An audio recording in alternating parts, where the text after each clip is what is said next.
Good morning. So proud of you all being here at the right time. As a reward, we're going to do One Big Family with a little feel of Mardi Gras. I hear it's Mardi Gras somewhere. You guys ready? 1, 2, 3, 4.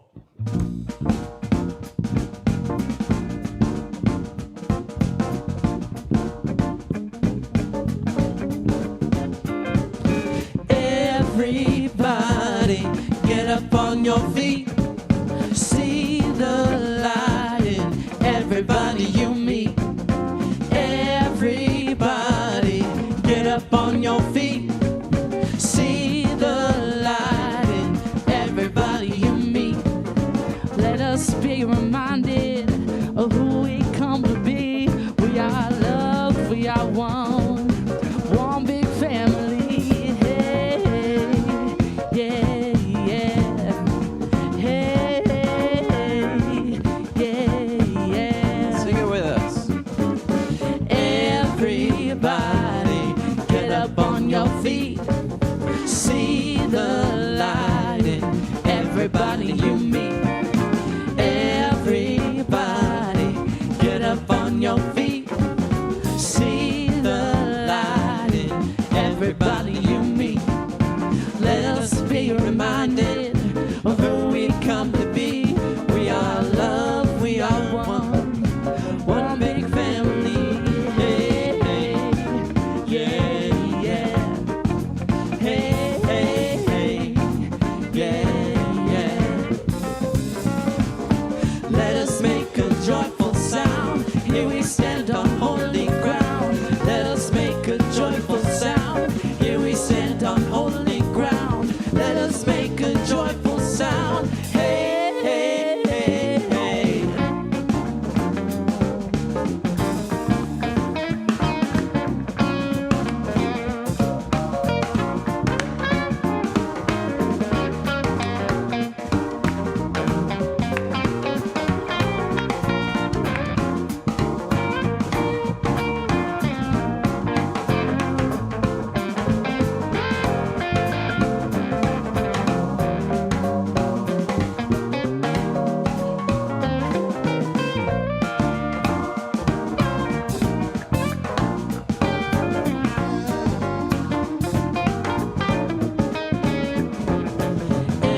Everybody, get up on your feet.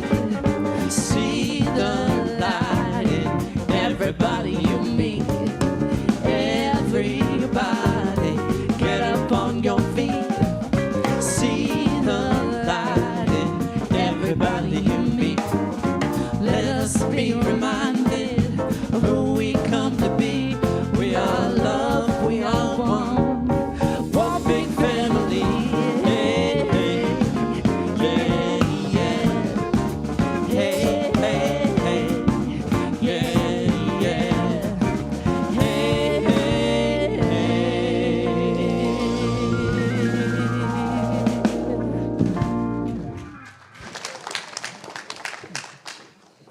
Good morning. Welcome to the Center for Spiritual Living in Santa Rosa. I am Russ Laguerre, your assistant minister. Here at the center, we are guided by Spirit, by that something that is all that there is. We are guided by the principles of life and the laws of the universe. We are guided by the goodwill and the love within our hearts. We are guided by the grand idea that it is in fact possible to create a world that works for everyone when we recognize that every person has value, that all are worthy of love, and that by honoring our infinite diversity, we reflect the very nature of Spirit itself. So whether you're in the room or you're on YouTube, you are welcome here where we honor diversity, inclusion, and equity. Now, please join me in reading our mission. The Center for Spiritual Living is a spiritual community that promotes global transformation through personal transformation. Our purpose is to awaken humanity to its spiritual magnificence. We are motivated by a compelling global vision that inspires us to bring the gifts of compassion, integrity, and loving kindness to the world through our programs and teaching. Together, we are helping create a world that works for everyone. The Buddha taught that nothing in this world is permanent, not even our troubles. I find this idea very helpful because sometimes it's easy for me to get caught up in my troubles and the troubles of the world. Life is always changing, and feeling hope and knowing that whatever troubles I'm experiencing now will eventually pass helps to energize me, to inspire me to help those troubles to pass. And that's why I'm so grateful for the science of mind, because more than anything else, it has been the constant companion cheering me on through every single challenge that I've encountered. At the center, we teach 5 spiritual practices that help us to prepare for these challenges that we encounter in life. And would you please read those with me? Spiritual study, affirmative prayer, meditation, selfless service, spiritual circulation. We would now like to extend a warm welcome to our first-time visitors. First-time visitors, would you please stand or raise your hand? We would love to bring you a flower and a welcome packet as a token of our gratitude for you joining us this morning. Cool. And please keep your hand up or remain standing so we can find you.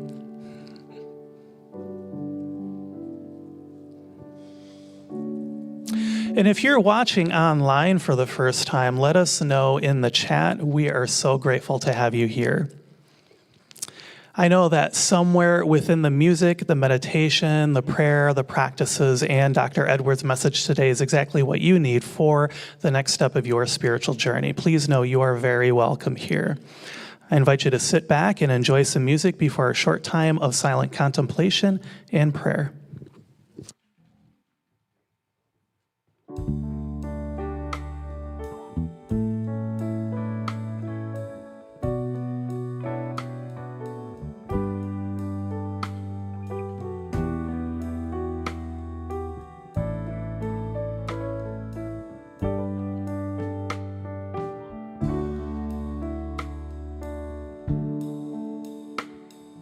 Living Spirit, I am grateful. Loving Spirit, I am free.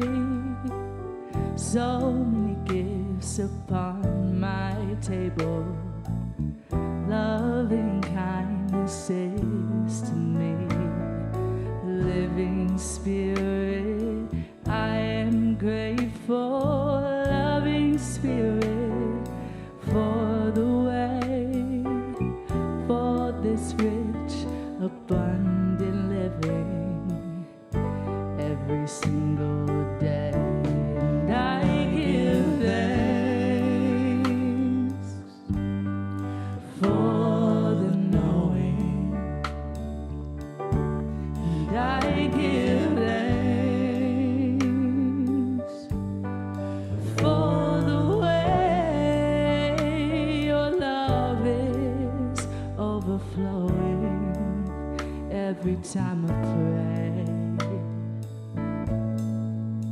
And I thank you, God, for one good day.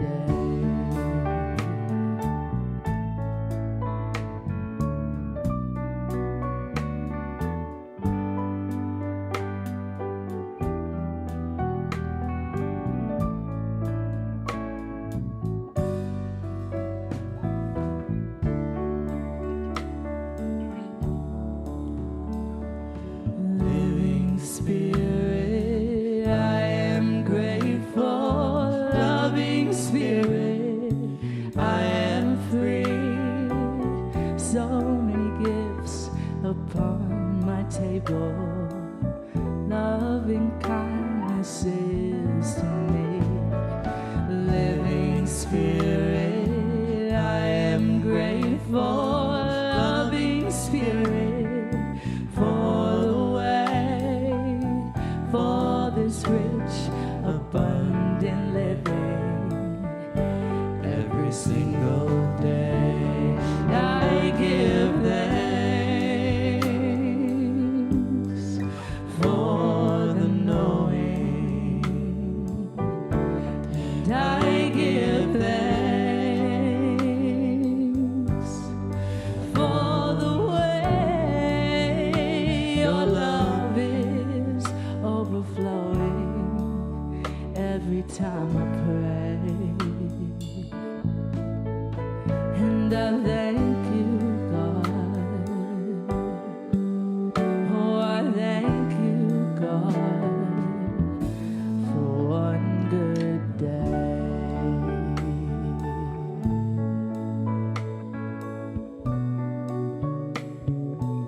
There is only one life. That life is here right now.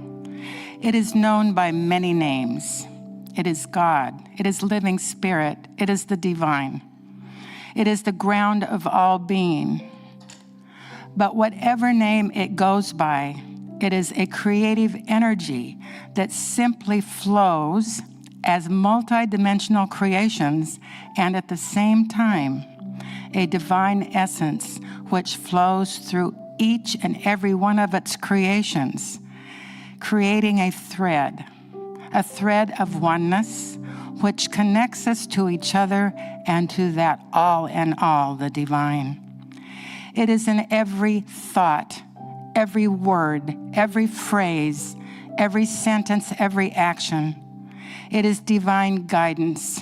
It is absolute love, absolute balance and harmony, and it continues incessantly to flow, moving life forward no matter what. As that is the truth of me, that flowing energy through me, it is the truth of everyone here in the universe and beyond. Each of us a gift in human form with that divine presence at our core, a spark that allows us to each walk around showing the world what we are as a representation of that one life, of that living spirit, of livingness.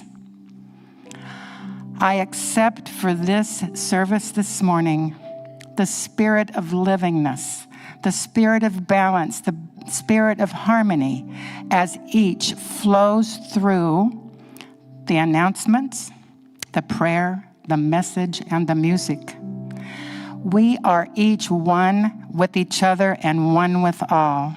I am so grateful, and I release this message into the life that we are and that we are surrounded with. And together we say, and so it is. Good morning. My name is Peggy Weber, and I'm a prayer practitioner here, and I'd like you to join us together with the reading behind me.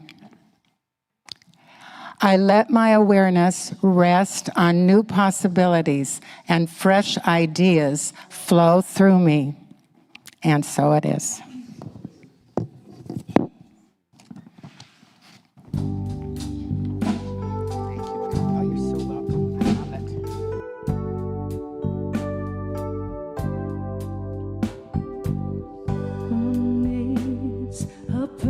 Today, have you done your part?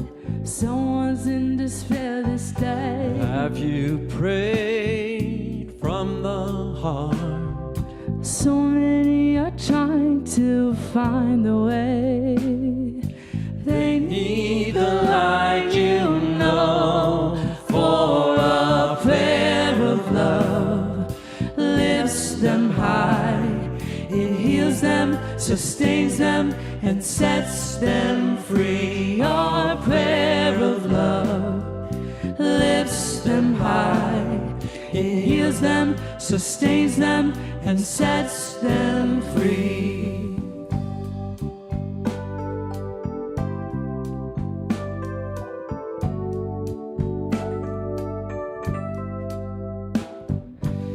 Have you spoken the word today?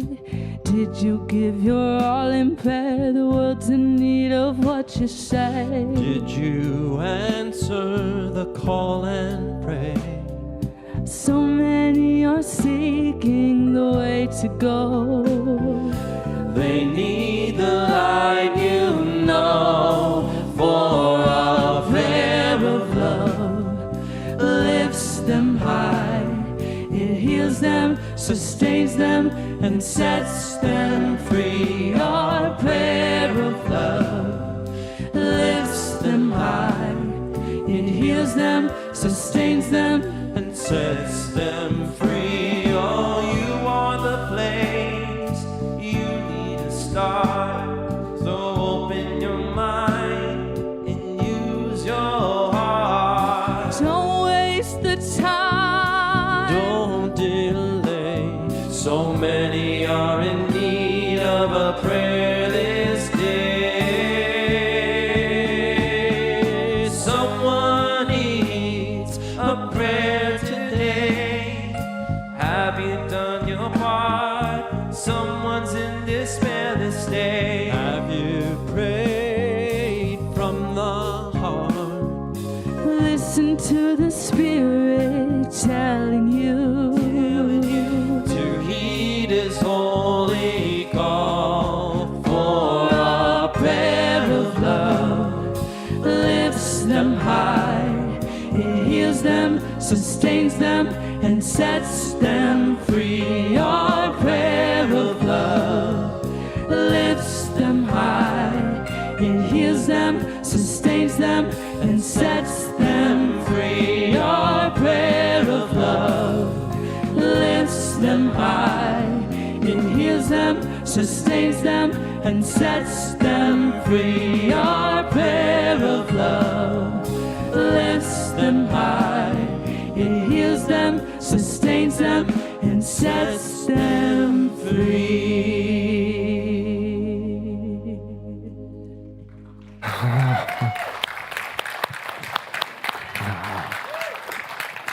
Well, thank you very much. That was so beautiful. Yeah. Good morning, everyone. In the song that we just heard, we heard the lyrics, "Did you answer the call?" And also, "Listen to the Spirit telling you." Isn't that beautiful? And that follows on last week when we talked about the practice of taking a pause, tuning in to the creative spirit within, and listening. Did you listen? Well, if you did listen, what does the call of spirit sound like? Now, I've been using the 8 qualities described in internal family systems therapy to guide me. The therapy describes the energy of the self within with these 8 C words: confident, calm, curious, courageous, connected, creative, clear, compassionate. So when I'm listening for guidance and I hear something that is not confident, calm, curious, courageous, connected, creative, clear, and compassionate, I tend to wait and listen some more. Because there's a lot going on here. And some of it's not that calm. Eckhart Tolle, in his book about inner silence, I forget the name of it, he talks about this idea that there is a voice in your and my head that pretends to be you. And it's a voice that never stops talking. And the moment, he says, the moment that you realize that you have this voice is also the moment when you've become aware of that part of you that is watching and observing, the consciousness behind the voice, the self that is the witness. And that's also you. I understand what Tolle is saying, I think, because I can get drawn right into the activity of my mind and think that's all there is to me. I can become identified with the surface mind chatter and think that's me. And it can get me all agitated and righteous, especially when it wants to have a fight. Yeah. And it can convince me that being right is better than being happy. And that surface voice, it sometimes looks for loopholes that will allow me to be hateful. Oh, it can create a living nightmare for me.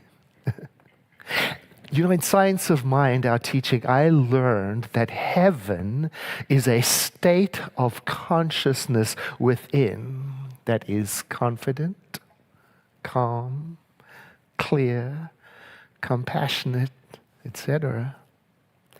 And so the phrase, I died and went to heaven, took on a new meaning for me.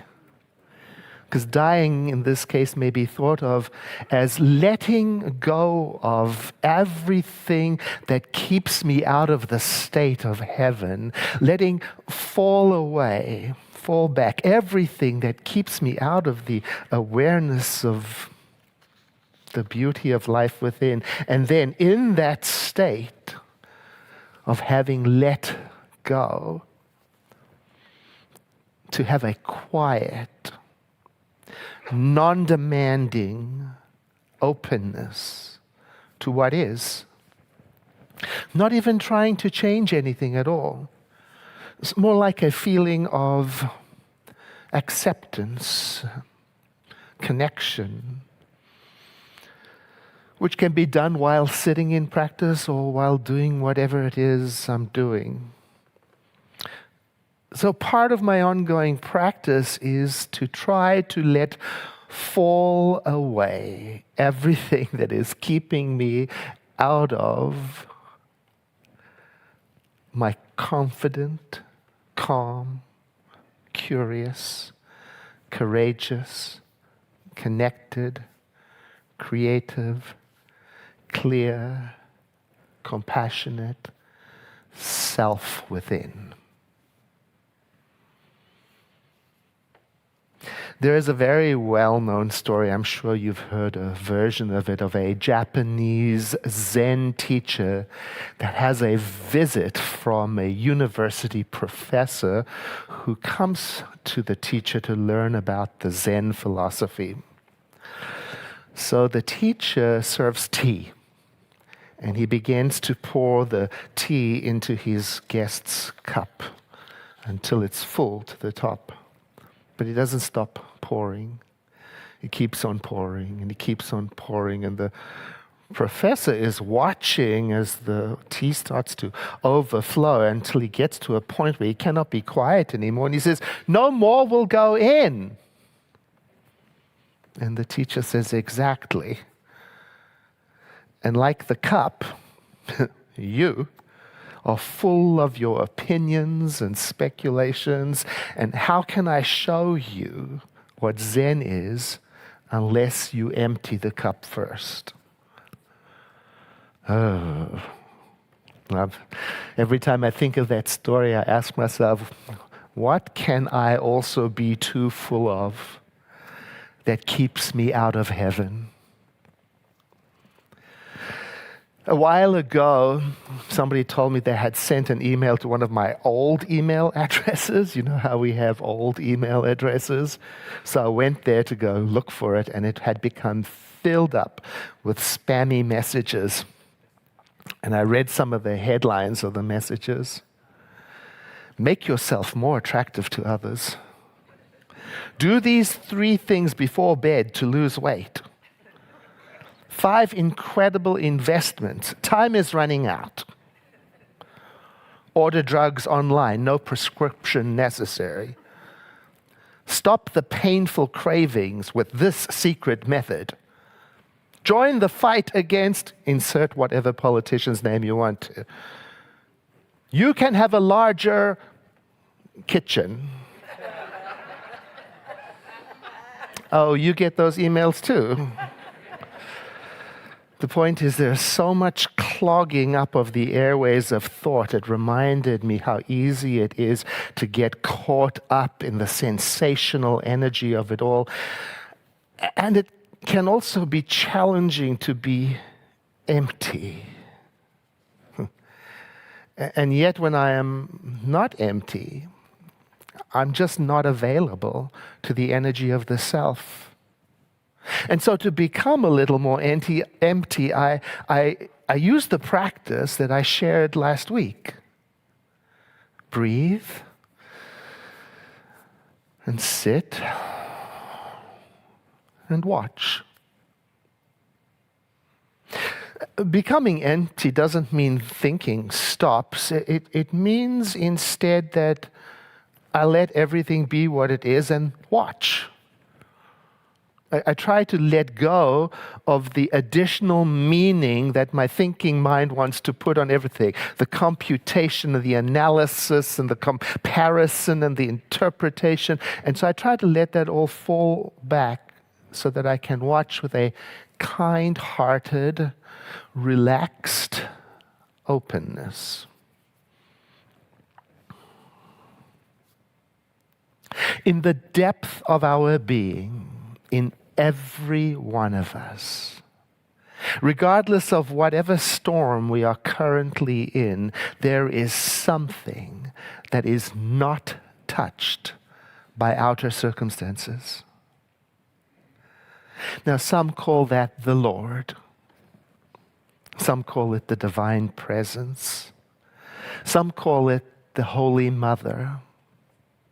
Some call it intuition or love. And some say, rightly, that when we take one step toward her, she takes 10 steps toward us. And in us, her love bears all things, believes all things, hopes all things, endures all things. And in us, as the living Spirit, she says, peace, be still.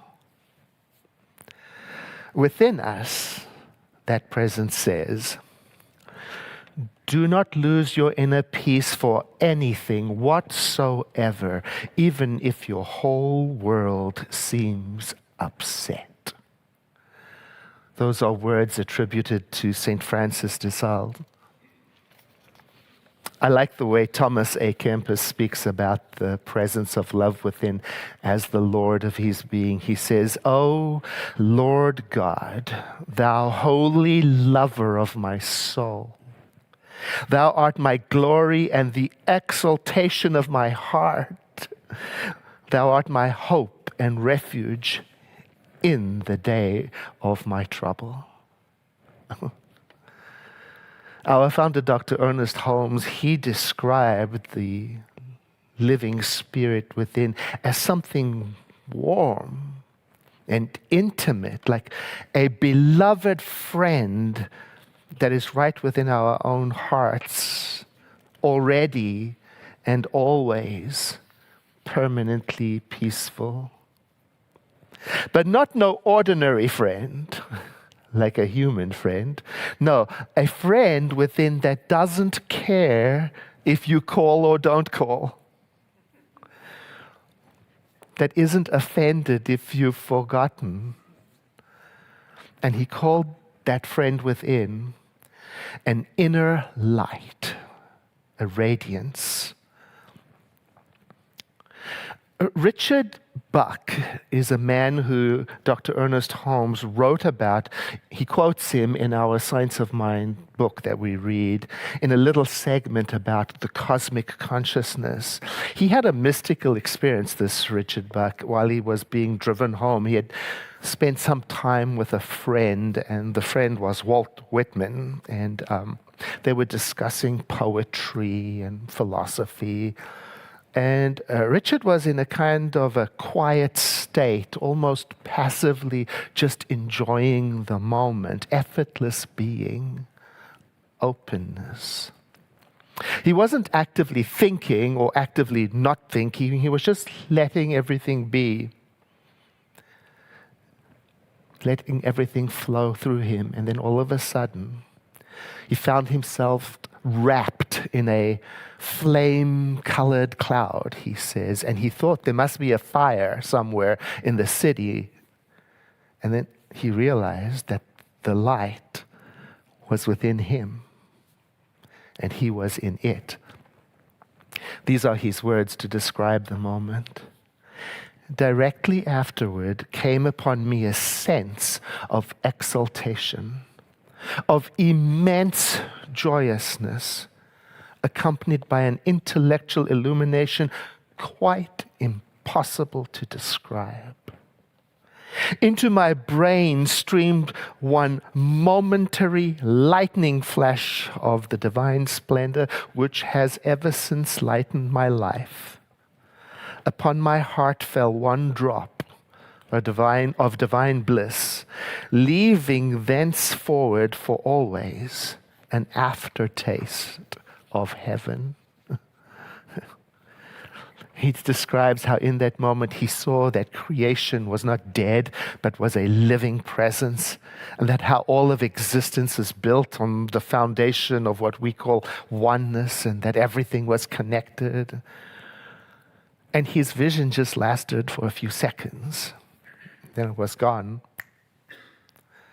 Yet the memory of it and the sense of reality that it taught him stayed with him, and he said, I knew that what the vision showed me was true, and that conviction has never been lost, even in the deepest moments of depression. It changed him.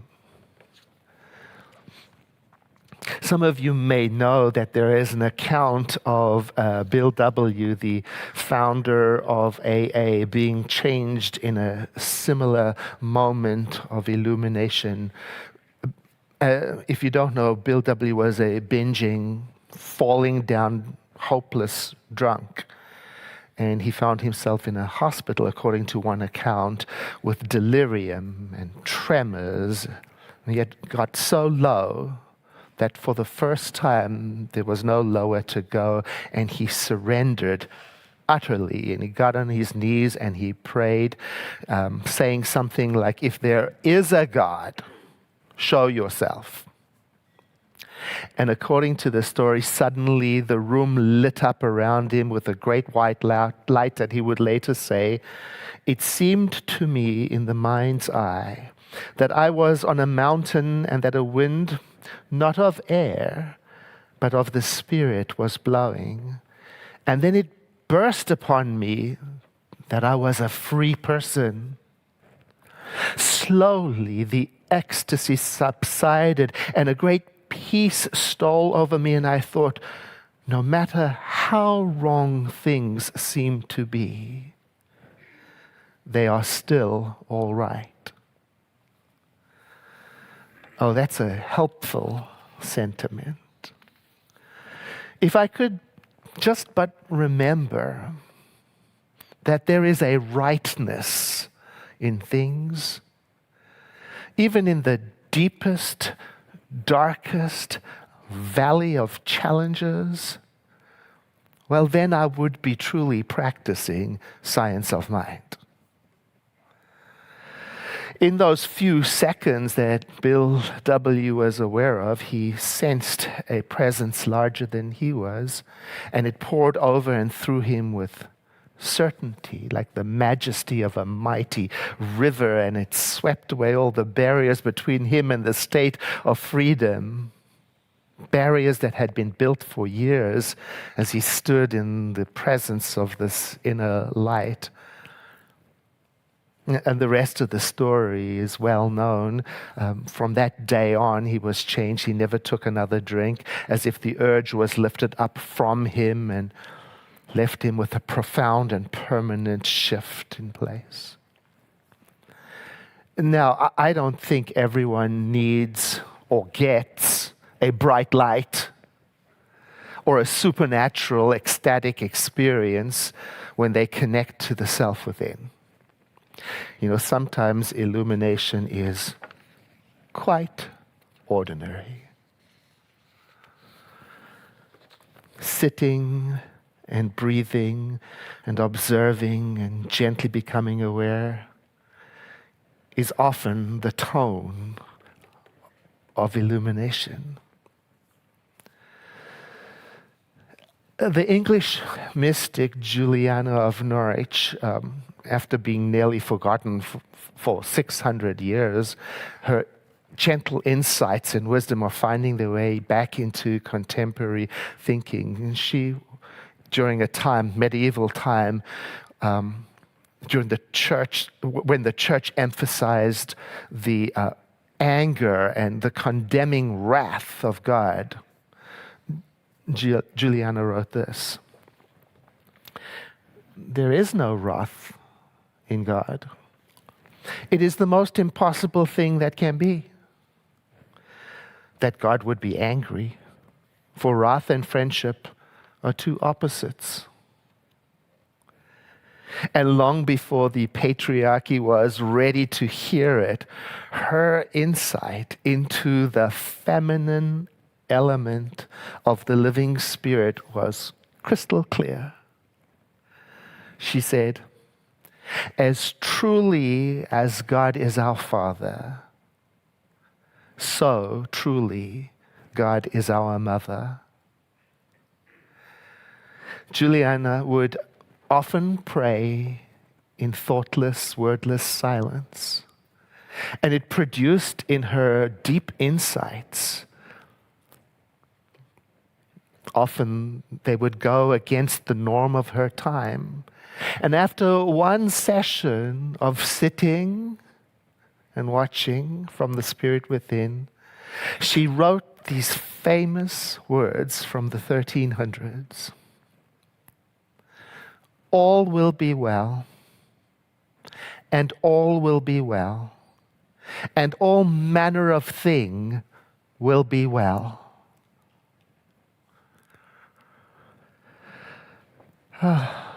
Well, what about you and me? How might you and I treat each other if we knew that such a presence of love was within us and also within the person we are talking to? How much mindfulness might be in our words if we knew? Would we speak hastily with anger, with indignation and righteousness, with spite and revenge? Or would we endeavor to bring our words back into our heart where the Spirit is every single time when it wanted to stray? Now, look, this is not an invitation into foolishness, right? In the workplace, people still get to be written up for performance issues. Hard conversations about agreements and boundaries in relationships still have to happen. Social wrongs must still be righted. Racism and all phobias and isms still have to be dismantled. Children still need to be provided for and protected. Consequences for actions are still important, etc. And I'm asking, how would I do all those things if I first consulted with the energy of the self within regularly? How would I do all of those things if I brought the love of the divine feminine into my actions? And that's why I take time every day to sit, to breathe, and to watch, and to empty myself as best as I can by letting the busyness of the world soften back so that I can tune into my confident, calm, curious, courageous, connected, creative, clear, compassionate self within. Sometimes it's quite difficult. at first. But with practice, we get better at it. St. Francis de Sales again gives some useful advice. If the heart wanders or is distracted, bring it back to the point quite gently and replace it tenderly in its master's presence. And even if you did nothing else but bring your heart back and place it again in our Lord's presence, though it went away every time you brought it back, your time would still be very well employed. So let us practice today and this whole week, bringing our hearts back to the self within, to the presence of light, to the friend within. Now, whether that for you means by practicing the receptive enjoyment of Bach, or through the complete surrender of Bill W., or through the 8 C's of internal family systems, or through the gentle prayer of Juliana of Norwich, or through the emptiness of the Zen master, or through the intimacy of Thomas A. Kempis, or just by being you.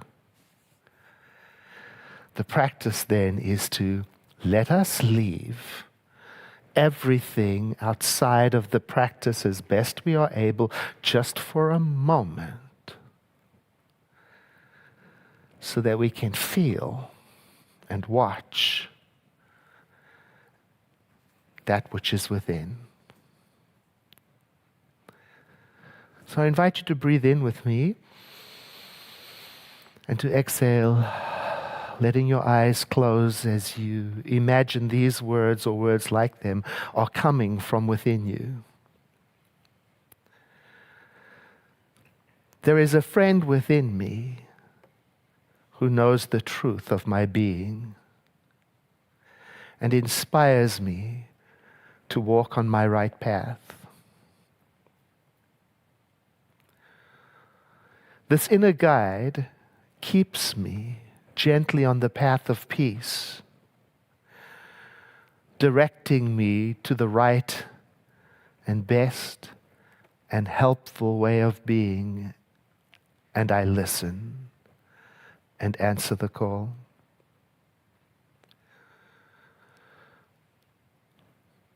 This inner presence is permanently with me. It is the great companion of my soul. And today, I tune into it and say, Infinite presence within, I adore thee. Eternal peace within, undisturbed and quiet, I feel your calm. I listen. I follow. I am at peace.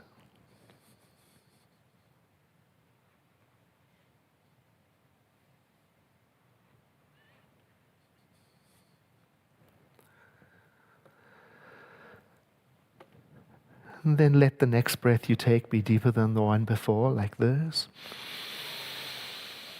Followed by a sigh. As we let the movement of the breath return our attention and awareness to the activity of the room. As we make a transition to the part of our service where we practice one of the pillars Reverend Russ read with us, that of spiritual circulation. So I invite you to take a moment in the style of practicing circulation to think of the benefit you receive from being in spiritual community, the benefit you bring to your spiritual community, what you receive from this experience and what you give, Acknowledgement, appreciation, and gratitude are part of the practice. Giving and receiving and letting be are part of the practice. And that's why we take a moment every week before we do our offering to touch in to those feelings of being in the flow of life. I ask the ushers to stand as you prepare your gift. And please know that there are different ways that you can contribute as well as text to give. As you prepare your gift, won't you say after me, I bless this gift. I send it forth to heal and prosper. It does amazing work in the world. And so it is. Ushers, please receive the gift.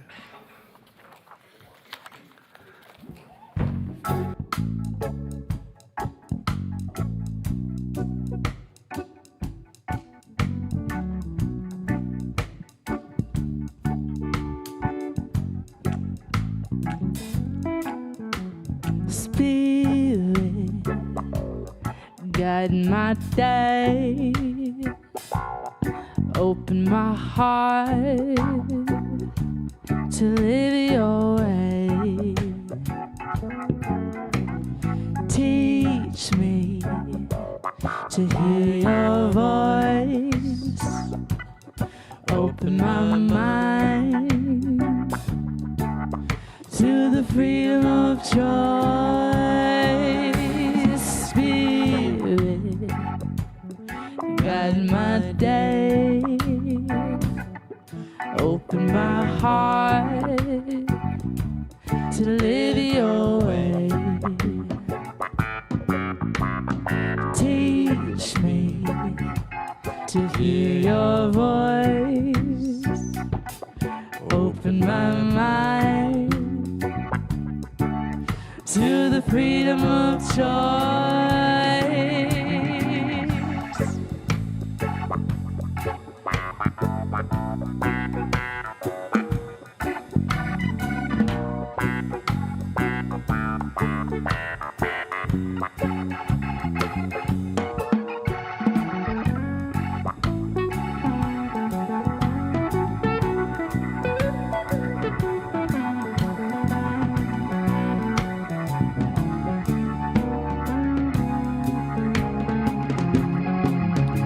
Spirit, guide my day, open my heart to live your way. Teach me to hear your voice, open my mind to the freedom of choice. Spirit.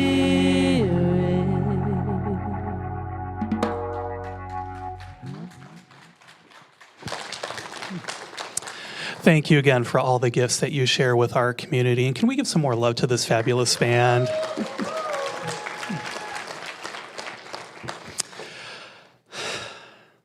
Dear Diary, can I tell you all the reasons that I don't like you as a spiritual practice? You have this way of pulling me out of all of the thoughts that keep on going on and on and on and on and on in my mind. You reflect back to me all the things that I think I don't understand. You make me slow down so that I can get a new perspective. And, well, let's not even start with all the gratitude that you bring out in me. Boy, all this stuff is so frustrating because it makes me want to change my life for the better. And I really like the status quo. That was my last journal entry. Doesn't have to be yours, though. Come to my upcoming workshop, Radical Journaling, next Sunday, March 16th, where you will find out how you can make friends with your journal so that your entries don't end up looking like mine.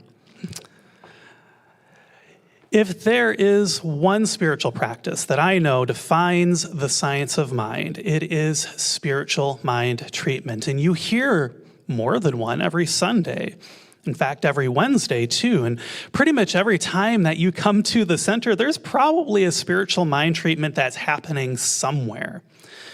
And spiritual mind treatment has the power to completely change our lives simply by changing our mind.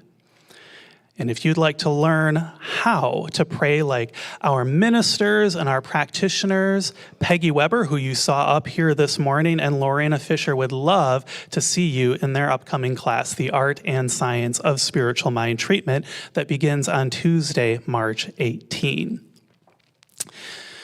Now, I know that relaxation is a very important part of living a healthy life, and it can also be a spiritual practice. And one thing that helps to promote relaxation is moving our body. And this is why Donna Hoover is sharing her class, Awareness Through Movement, on Tuesday, March 18, where you will use gentle movements to tap into relaxation, not just for your body, but also for your mind.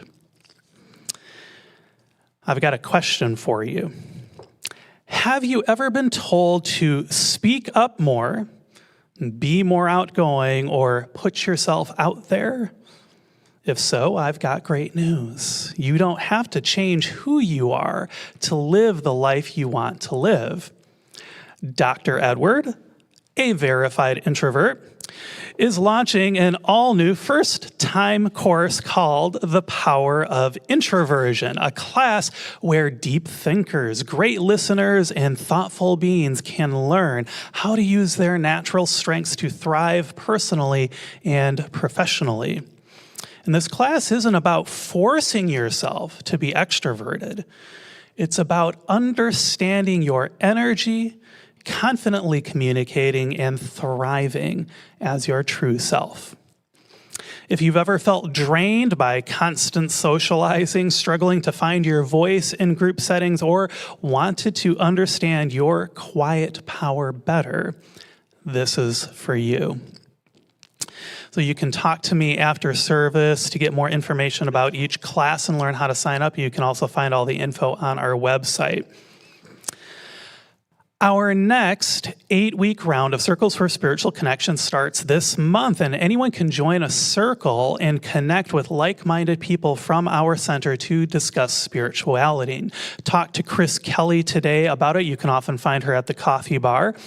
You can also fill out an interest form on our info desk in the social hall as well as on our website. And this is an announcement now for all of our members, including all of the new members that were recently welcomed a couple of weeks ago. Sunday, March 23rd at 1 p.m. is our annual member meeting. We will come together to vote in our new trustees, share our love and appreciation for our outgoing trustees, and conduct any business that needs conducting. And this is very important. For us to be able to conduct business, we need a quorum, which is a certain percentage of our membership, to all be attending on our Zoom call. So please be sure to sign up today on our website to let us know that you're going to be coming, and that will be our meeting. I've got one more invitation for you. On Wednesday, I believe it's March 19. It's the day before the spring equinox, and we have a special Wednesday evening service to celebrate our spring equinox, and we are quite literally going to be planting our intentions. So if you want to play in the dirt, come join me on that Wednesday evening. We're gonna actually do the classic Science of Mind experiment, so you'll find out more about that next week. Our nonprofit partner for March is Forget Me Not Farm, and the farm's flagship program nurtures relationships between children, animals, and gardens. And each year they help hundreds of at-risk children and youth break free from the cycle of abuse. So visiting with us today is Julianne Steinberger, who is the Director of Operations at the farm, and I invite you to stop by and say hello to her at the her table in the social hall on your way out today. But for now, they've got a video to share with us. Hello, and thank you for choosing Forget Me Not Farm Children's Services as one of your 2025 nonprofit partners. Your awareness and support means everything to us. Thank you. We would like to tell you a little bit about us. Forget Me Not Farm is a local nonprofit that started over 30 years ago as a violence intervention and prevention program. Our founder, Carol Rathman, became increasingly aware of the connection between cycles of violence toward both humans and animals. Knowing early intervention is often wise, she decided to work with local preschoolers serving families struggling with domestic violence and creating opportunities for the children to form relationships with animals who are healing from troublesome pasts as well. As the story goes, the rest is history, or better yet, our future. The farm has grown tremendously in the past 30 years. From one farm animal to over 50, we now also serve approximately 350 children year-round who engage in our program's weekly events for months and years of their life. In addition to our resilient and adorable animals, our 3-acre farm has 2 large gardens, numerous raised beds, and an orchard of fruit trees. The children who come out to the farm take part in gardening at all stages, from sowing seeds, moving compost, transplanting, weeding, and harvesting. Our kids learn about farming, the cycles of nature, and how to grow delicious organic food. The gardens at Forget Me Not Farm yield approximately 10,000 pounds of produce a year. All of the produce is given right back to the youth in our programs, with any extra going around to our surrounding food insecure community as well. Our services are completely fee-free, so without you, there'd truly be no us. Thank you again for helping us do the incredible work, supporting youth heal with animals, nature, and humans. Thank you again.